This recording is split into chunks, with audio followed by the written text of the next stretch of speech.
It's not a sustainable solution. We are again pleading to the federal government to ensure provision of security.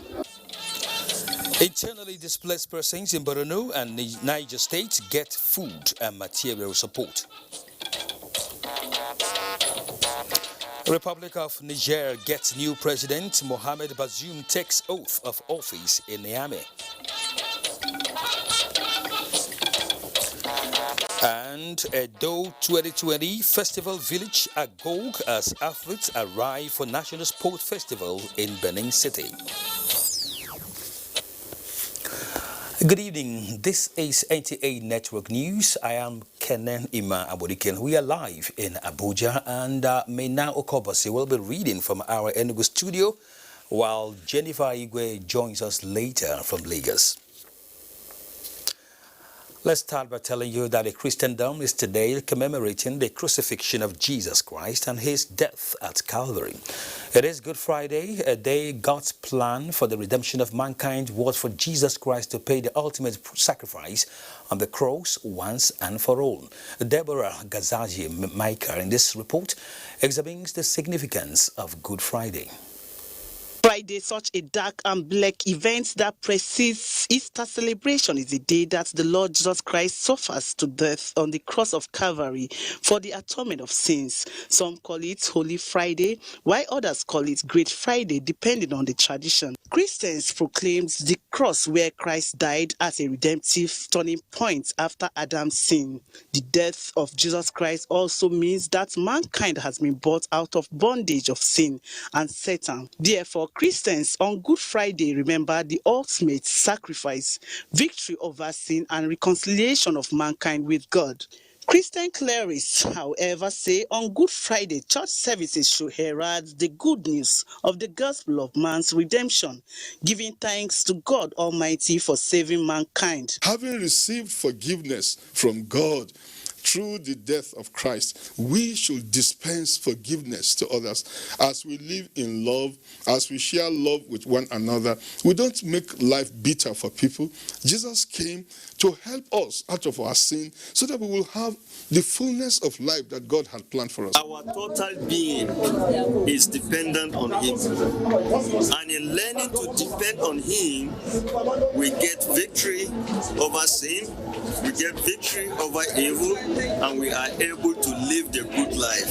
It's time for us to put ourselves on the ground that God will work over us to realize His purposes. They also noted that it's very important for Christians to know that whosoever is ready to serve God and humanity must be familiar with pains, just as Christ said, I quote, "To be my disciple, you must take up your cross and follow me." End of quotes. Deborah Gazaji Micah, NTA News. The Good Friday celebration came with spiritual messages of peace and love, and various churches across the country to commemorate sacrifice Jesus Christ made for humanity. Sarah Khalil Ibrahim put together reports of the Good Friday celebration by correspondents from parts of the country. The Good Friday celebration was characterized by spiritual rejuvenation at some places of worship visited. From the nation's capital city, Abuja, Omenka Amarachuku report that nation building and coexistence among Nigerians dominated messages by clerics at some churches, as Charles Alpha report on the moment of sober reflection by worshippers at the NTA's Chapel of Resurrection. It's made us now accessible to God. All the barriers have been removed. Those who crucified him, he asked God to forgive them. Jesus still shows that he cares and he loves. And in Maiduguri, Christians were enjoined to always show gratitude for the sacrifice Christ made for the revival of mankind, as reported by Jadua John Jassini. Is an open door to salvation to those that believe in Jesus Christ. He suffered a lot of things and he went and paid for our sins. So those of us who are sinners cannot be redeemed by the death of Jesus Christ. Meanwhile, Chika Okori from Ibonyi noted that Christians were reminded on the significance of Good Friday. Good Friday heralded the death of Jesus Christ at Calvary to his resurrection at Easter for the salvation of mankind. In Abuja, Salwa Khalil Ibrahim, NTA News.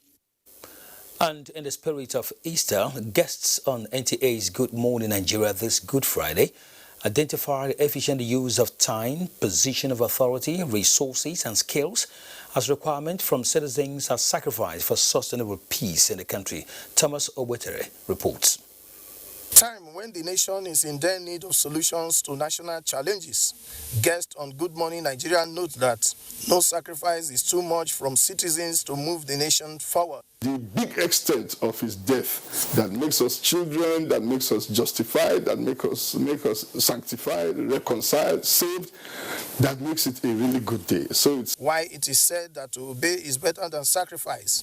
Guest further explained the supreme sacrifice of Jesus Christ was in total obedience to the will of God.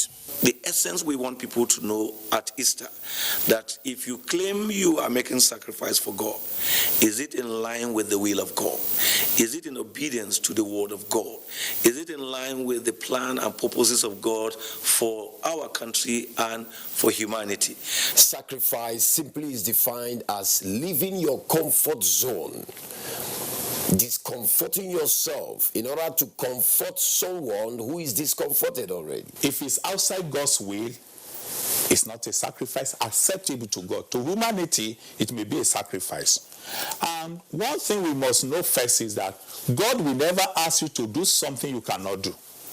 If God asks you for something, that means He has deposited that thing in you. But now sacrifice is becoming a big issue today because of the fallen nature of man. The guest urged Nigerians to shun nepotism, divisive tendencies, and embrace patriotism in order to strengthen national peace and unity. In Abuja, Thomas Ubetere, NTA News. Now, prominent Nigerians have also joined President Muhammadu Buhari in presenting messages of goodwill that inspire new hope, peace and prosperity in Nigeria. The president reminds Christian faithful that Easter is an opportunity to renew hope and faith, show love and appreciation to one another and not despair, no matter the challenges of the period.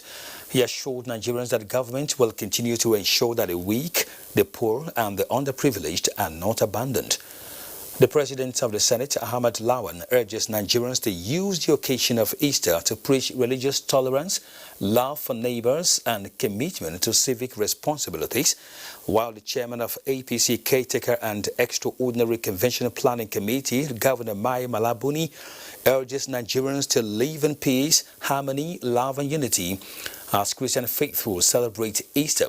Similarly, Governor Boyega Oyetola of Osun State admonishes Christians and all Nigerians to emulate the virtues of love, sacrifice, perseverance, and humility as demonstrated by Jesus Christ. The Inspector General of Police, Mohammed Adamu, has also felicitated with Christians, assuring Nigerians of round-the-clock security during the Easter celebrations. State Commissioners of Police and their supervising AIGs have been ordered to ensure adequate deployment of personnel for this purpose. The Co-Marshal of the FRSC, Boboye Oyemi, in his own message, asks Nigerians to be safety conscious and obey traffic rules and regulations for a crash-free Easter. Minister of Transportation Rotimi Amechi has called for review of highway codes and laws while emphasizing the need for stiffer penalties for road traffic offenders in the country. He made this known at the Easter Mega Rally organized by the Federal Road Safety Corps in collaboration with Bayes University Law Clinic in Abuja. Oyemi Ajayi has details. The rush has started. Utako Motor Park getting busier as usual, and the reason not far-fetched, preparation for the Easter celebration. As expected, high vehicular movement on the highways, and that is why the Federal Road Safety Corps is taking the campaign to the doorsteps of motorists in motor parks nationwide. But this time around, with the Minister of Transportation and other stakeholders in the industry, just to drive home the message of the need for safe driving and zero road fatalities before, during and after the Easter celebration. The major problem we are having now has to do with crashes at night, involving all these trailers carrying cattle, cows, and we have people sitting on top. While supporting FRSC's efforts in ensuring effective traffic management through strict adherence to highway codes, some of the transporters reiterated that over 200 illegal motor parks exist in the FCT, with just only 3 cited in Karu, Zuba, and Utako are legal. This will go a long way, as you can see, to sensitize our people whose view adheres to strict rules. Assuring that the Jabi Park will soon get a facelift renovation, the Minister of Transportation urged motorists not to drive above the approved speed limit in order to arrive safely to their destination. If a man knows that reckless driving will cause death, and that if he does that, he will go to jail, he won't be reckless in driving. So the reason for introducing, for joining those who say there must be sanctions applicable to traffic laws is because it will reduce the level of carnage. The Corps, however, charged commercial transporters to complete installation of speed-limiting devices in all their vehicles. In Abuja, Oyeyemi Ajayi, NTA News. Now let's turn to security matters, where the Nigerian Air Force says intelligence reports indicate that the Alpha jet aircraft NAV 475 that went off the radar with 2 crew members on board on 31 March 2021 might have crashed. In a statement released this Friday by the NAF Director, Public Relations and Information, Air Commodore Edward Gabquet, the cause of the crash as well as the whereabouts of the 2 pilots remain unknown. The pilots are Flight Lieutenant John Abolarinwa and Flight Lieutenant Ebiabo Chapele. Extensive search and rescue efforts supervised by the Chief of the Air Staff, Air Marshal Oladayo Amao, are still ongoing by NAF surveillance aircraft as well as NAF Special Forces and Nigerian Army troops on ground. The NAF says it is not ruling out anything regarding the incident. It, however, remains hopeful that the crew will soon be found and rescued. In the meantime, Governor Babagana Umar Zulum has called on federal government to do more to secure communities in Borno State to return to farming and other means of livelihood, as government can no longer sustain feeding them. The governor made the call when he distributed food and non-food items as well as 325 million naira cash support to 100,000 people comprising internally displaced persons and host communities in the Mangunur town of Northern Borno. Mohammed Goni reports. The area covering northern Borno, including Monguno, Mobar and Marti, among others, were hope of agricultural activities, while the federal government's South Chad irrigation project thrived. The over a decade-long insurgency had displaced these communities, compelling the agrarian communities to stay in camps, depending on handouts from government and other intervening agencies. Hence, the continued visit by Governor Zulum to provide succor and build resilience among the IDPs and host communities, as well as the returnees. Each of the 65,000 women in Monguno received 5,000 naira cash, a fabric and sugar, while each of the 35,000 heads of household was given assorted food items at an exercise personally supervised by Governor Bagana Omara with the support of Chief Whip of the House of Representatives, Mohamed Tahir Monguno, the Speaker of Borno State Assembly, Abdul Karim Lawan, and other officials. The beneficiaries are full of praises to the governor for his continued intervention. Also call on government to create enabling environment for them to return to their farms.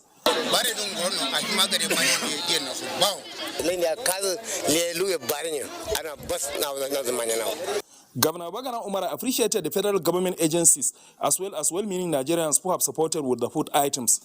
There's no way. It's not a sustainable solution. We are again pleading to the federal government, again pleading to the Nigerian military to ensure provision of security to this very important community and other communities in Borno State so that they can go and earn their means of livelihood through engagement in their farming activities. Member representing Monguno Martianganze Federal Constituency, Mohamed Tahir Monguno, says they will continue to key into the governor's vision, including the 25-year development plan. While in Monguno, Governor Zulum also inspected the site approved for irrigation program as part of efforts to resuscitate agricultural activities in the area. In Maiduguri, Mohammed Goni, NTA News. Still talking security matters, the Nigerian Security and Civil Defense Corps is enhancing its operations across public schools in the country to avert further attacks and abduction by gunmen. Abdurrahman Usman Jibrila reports that the Commandant General of the NSCDC, Ahmed Abubakar Audi, stated this during the quarterly media briefing of the Corps. It is a period for operational review, and the NSCDC new strategy is to beef up security around schools as well as national infrastructure and critical assets. Commandant General says NSCDC will continue to exercise its mandate to ensure peace, security, and greater happiness of the citizenry. And we have even commissioned a cream of researchers and intellectuals who are conducting what is called vulnerability survey. I have also directed that all state commandants should deploy our personnel to schools in their various states, and they do that in conjunction with state governors, commissioners for education, and in fact even directly with the principals, so that they can provide safety for our children. He tasked officers and men to always be at alert and adopt community approach for intelligence gathering and operation against vandals and other criminal elements. In Abuja, Abdurrahman Usman Jibrila, NTA News. We'll bring you some messages now. We will be back shortly. Thank you for staying with us. Mohamed Bazoum has taken the oath of office as President of Niger Republic. The swearing-in ceremony was held at the Mahatma Gandhi Conference Center in Niamey Friday afternoon. Justin Bem-Unyi reports that the ceremony was held amidst tight security. This is Niger's first democratic transition of power since independence from France in 1960. Outgoing President Mahamadou Issoufou, who stepped down after 2 5-year terms, handed power over to Mohamed Bazoum.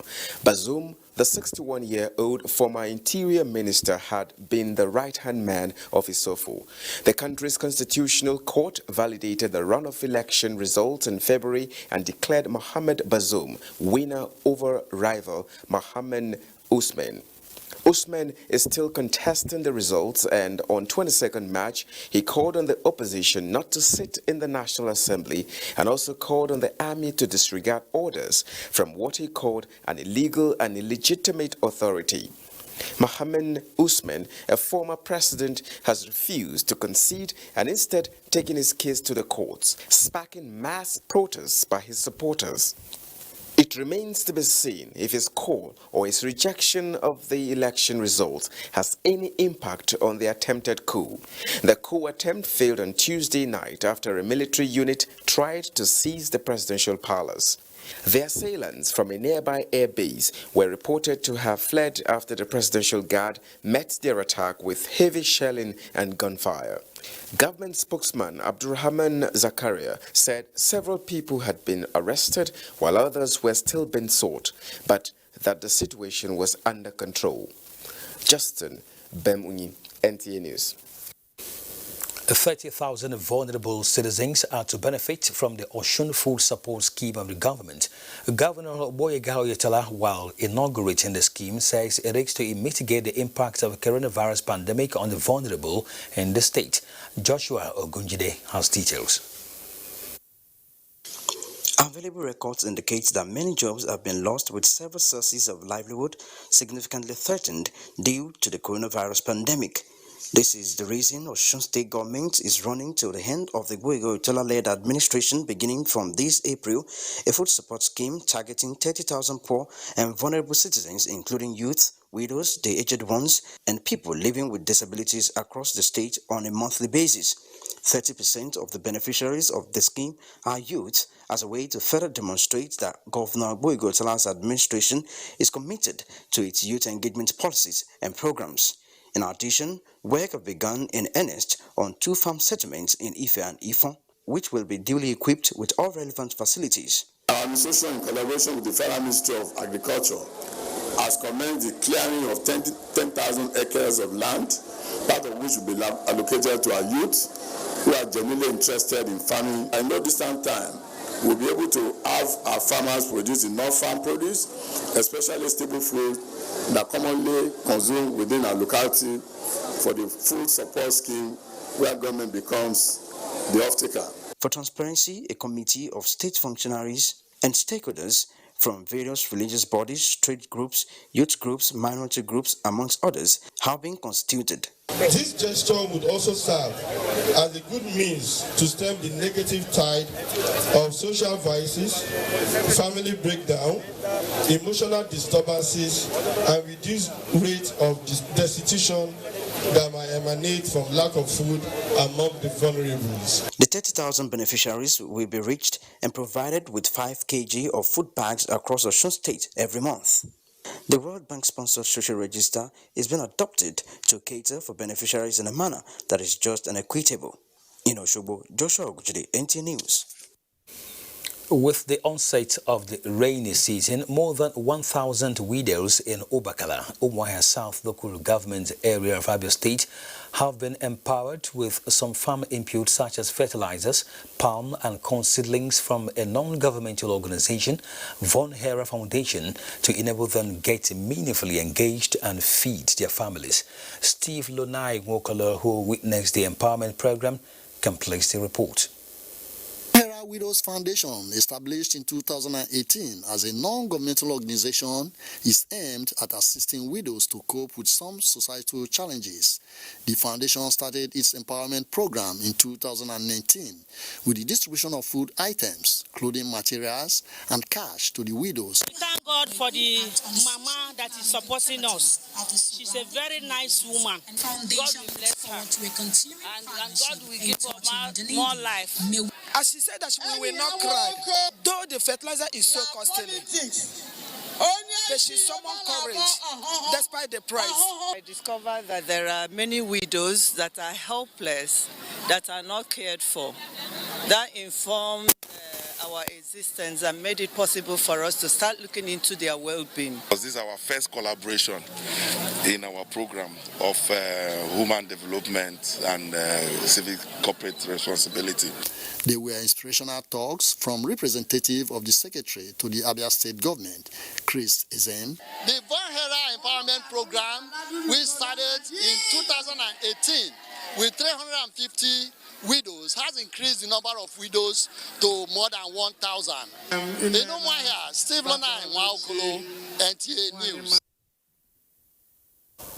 In living up to its mandate, the National Commission for Refugees, Migrants and Internally Displaced Persons has distributed food items, household materials and empowerment tools to more than 5,000 internally displaced persons in Shiroro and Munya local government areas of Niger State. Fatima Usman reports.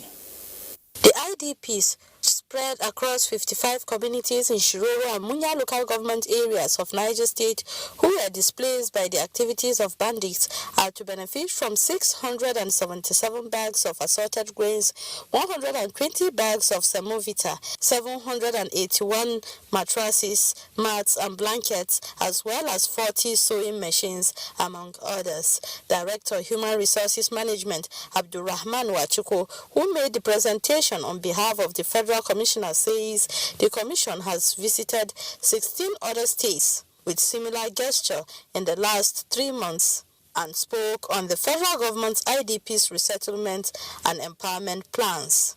We are doing program reliance, where people will be trained so that they can stand on their own feet. The other program we have is called resettlement cities. We're trying to build houses for them. The beneficiaries, who are full of gratitude for the benevolence, made a passionate appeal to the federal government and relevant institutions to find a lasting solution to the incessant security challenges bedeviling the area to enable them return to their communities rather than being liabilities. We appreciate the items. Baba Buhari, thank you. We plead that we go back to our homes. Leaders at the camp are expected to ensure even distribution of the items. In Mina, I am Fatima Usman, NTA News. The federal government says it is committed towards completing some of the ongoing roads infrastructure across the country at the second quarter of 2021. Permanent Secretary, Federal Ministry of Works and Housing, Babangida Hussein, said this while on an assessment visit to Abuja Kaduna-Kano Road project. Muhammad Rabiu Ali reports.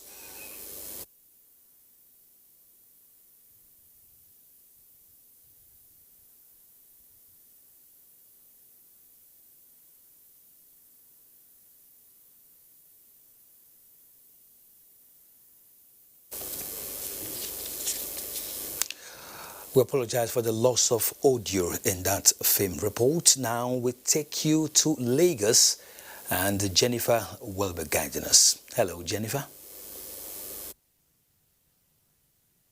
Thank you, Kenny.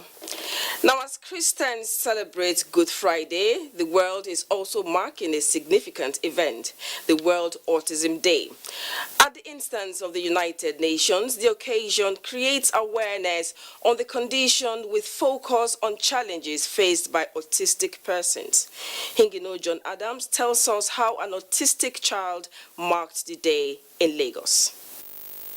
These beautiful paintings are works of 12-year-old Ziza Okeogu, who is autistic. In spite of his condition, he strives in the competitive world of art by making a difference with his paintings. Ziza has chosen to mark this year's World Autism Day by showcasing his pieces to the public. Another way of telling the world that autism is not a limitation to those living with the condition. He has a photographic memory, so he doesn't have to look at anything. Once he sees it, his brain just absorbs it, and he's able to just replicate it, with enough details. It's a daily challenge to get them to learn and to be able to slowly begin to acclimatize to the world. We're not saying that they should be neurotypical, but we're saying that they should be able to live in a neurotypical world. For the objective of this year's theme, inclusion in workplace, challenges and opportunities in the post-pandemic world to be achieved, experts recommend more enlightenment about the condition. Some of the signs of autism is being hyperactive, jumping, flapping, looking from the corner of their eyes, sometimes closing their ears to loud noises. 12-year-old Ziza is a reference that with early management, the limitations of autism can be minimized. In Lagos, Hingino John Adams, NTA News. To disaster management, to effectively withstand storms, manage crisis and disaster, the adoption of information communication technology must be prioritized. This was among conclusions reached by participants at a 3-day capacity building workshop on combating emergencies held in Lagos. Olumide Egutola reports. The outbreak of coronavirus in 2020 shut down economies of the world. Businesses and organizations that never envisaged a pandemic of this magnitude to be equipped for unseen scenarios like these. A 3-day executive capacity building workshop on business continuity, planning and organizational resilience was organized. Emphasis was laid on effective communication as a veritable tool for crisis management. Resource persons at the workshop and found that proactiveness during crisis is always productive. Make sure that you don't delay communication. Any leader that delay communication in crisis is creating period for people to have rumor. Telling people to leverage technology in managing risk. The representative of Director General of NTA, Steve Egbo, enjoined the public to cooperate with the network in its quest for rapid economic growth, even in the face of emergencies. Our ability to move forward, our ability to remain what we are and get to where we are going is dependent on our ability to manage these crisis situations in order to achieve reasonable results. Participants comment their thoughts on the outcome of the workshop. Level of preparedness should be top-notch at all times. You must have business continuity plan so that you can absorb the shock when unexpected events or incident occur. Preparedness against unexpected disaster, unexpected pandemic, it must become our way, our culture. I want each of the ministries at least take one or maybe quarterly, organize a capacity building of this sort. In the course of the event, professional, technical and associate members were inaugurated and certificates presented to participants who cut across various spheres of life. In Lagos, Olumide Guntola, NTA News. We have more on the news, but first a break. The news will continue shortly with Ken. Welcome back. A total of 125 million naira prize money has been presented to 4 winners of the Jais Bank Fight Back COVID-19 Challenge, aimed at stimulating the growth of indigenous entrepreneurs and innovators in Nigeria. Abdullahi Suleiman Iyaji reports that the Ministry of Communications and Digital Technology gave out the checks in Abuja. The virus pandemic introduced a global new normal affecting survival of mankind. To cushion the adverse effects, Jais Bank, renowned for smart banking solutions through impactful innovative ideas, supporting small businesses and redistributing wealth as a key economic player, provided this platform for cutting-edge technological advancement. Want to contribute to the development of this nation. Those genuinely who want to scale their ideas, make them bankable, to be able to add to society's prosperity, employment generation, and economic well-being. So we are open to all and sundry, so long as they have something that can add value to society. Describing Jais Bank as a consistent, innovative enterprise, Minister of Communications and Digital Economy urged the winners to utilize the funds by injecting fresh ideas for national prosperity. These are some of the initiatives we are lacking in Nigeria, and I'm glad that Jais is among the forefront institutions in promoting that. Whenever we see our citizens with any idea that makes sense, we need to support them. NTA ventilators got 50 million naira first prize, followed by Sharp team, who got 40 million naira. Ready Technologies and Data Tac Nigeria Limited received a check of 20 and 15 million naira respectively as the third and fourth runners-up. We leveraged into the pandemic, and then we came up with several solutions to the COVID-19. So when we saw the Jais Bank advert on this contest, we brought in our ventilator. We have other health-related COVID-19 solutions. Thank you, Jais Bank. It's something that's wonderful. This would help fund some of the projects we're working on, especially our Ready capsule. The prizes were awarded in the form of equity, non-interest financing. Abdullahi Suleiman Yaji, NTA News.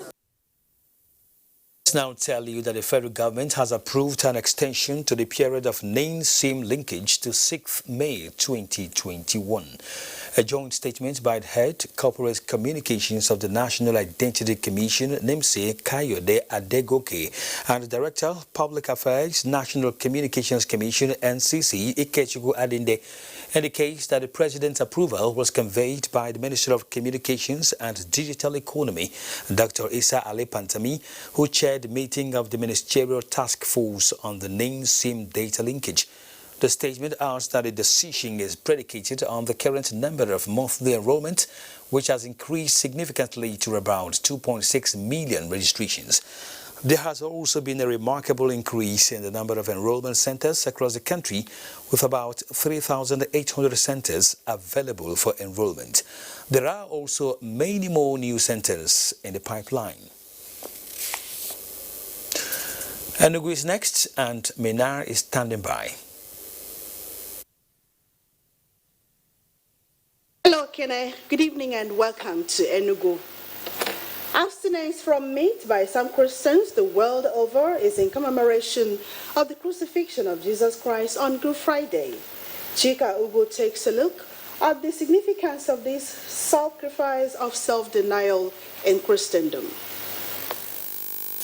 In Christendom, Good Friday, for sober reflection, is the day Jesus Christ died for the redemption of mankind. We are celebrating the death of Christ because it is through this very death that our redemption was wrought. Jesus died for the whole world.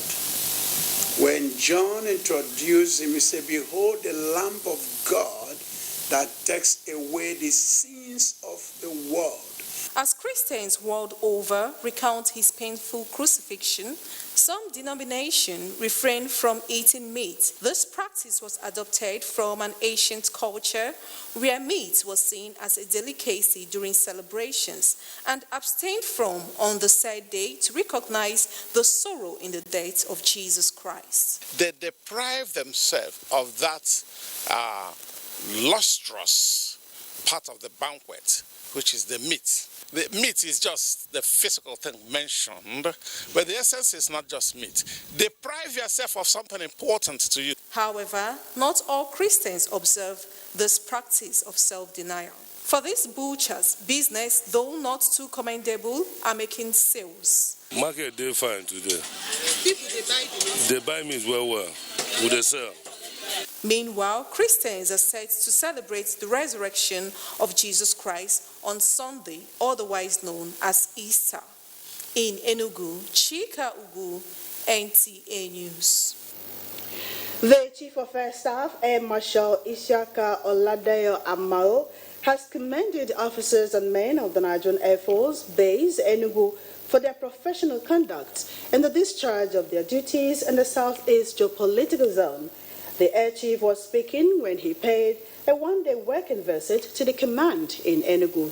James Obarekocha reports.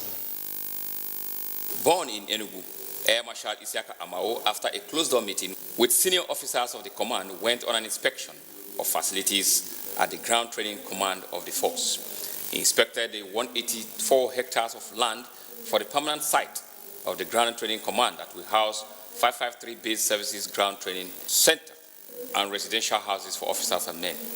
The team also went to the Air Force mini base at Abakpa, where he inspected houses and NAV Medical Center. Air Marshal Amao later had an audience with officers and men of the command, where he informed them that the new mandate of Mr. President is to ensure total eradication of all security threats in Nigeria. He informed the officers and men that at all times there must be synergy with other security agencies in order to ensure a holistic approach to all security challenges in the country. He therefore charged the men to remain focused, especially in the Southeast. We'll be working hard to meet up with the presidential directives. And the directives is for us to ensure that the security challenges in the country becomes a thing of the past. His visit to Enugu is part of his tour of the Air Force commands across the country in order to have a first-hand information about the state of Air Force commands across Nigeria. From Enugu, James Oparikocha, NTA News.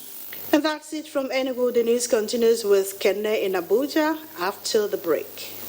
US authorities have lifted the earlier lockdown imposed on the capital following the killing of a police officer by a man that rammed a car into a security barrier near the U.S. Capitol building on Friday.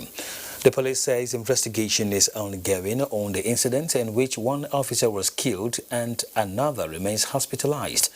Acting U.S. Capitol Police Chief Yogananda Pittman told reporters in a news briefing that officers shot the driver after he exited the vehicle wielding a knife and started to lunge aggressively towards U.S. Capitol Police officers, adding that the driver was taken to a hospital where he died. Difficult time for U.S. Capitol Police after the events of January 6th and now the events that have occurred here today. At this time, the suspect has been pronounced deceased. 2 U.S. Capitol Police officers were transported to 2 different hospitals, and it is with a very, very heavy heart that I announce one of our officers has succumbed to his injuries. Access to the Capitol premises has been heavily guarded since a pro-Trump mob stormed the building on January 6 in a riot that led to 5 deaths. 2 layers of 8-foot fences topped with barbed wire were erected in the aftermath. One that surrounded the overall campus and blocks of federal buildings, including the Supreme Court and Library of Congress. The incident happened while both chambers of Congress are out of session and most lawmakers are back in their home districts. Now, the festival village of the Edo 2020 National Sports Festival has been declared open as athletes across the state arrive Benin City ahead of the fiesta. Peter Oibo reports that security personnel were also on grounds to receive the visitors.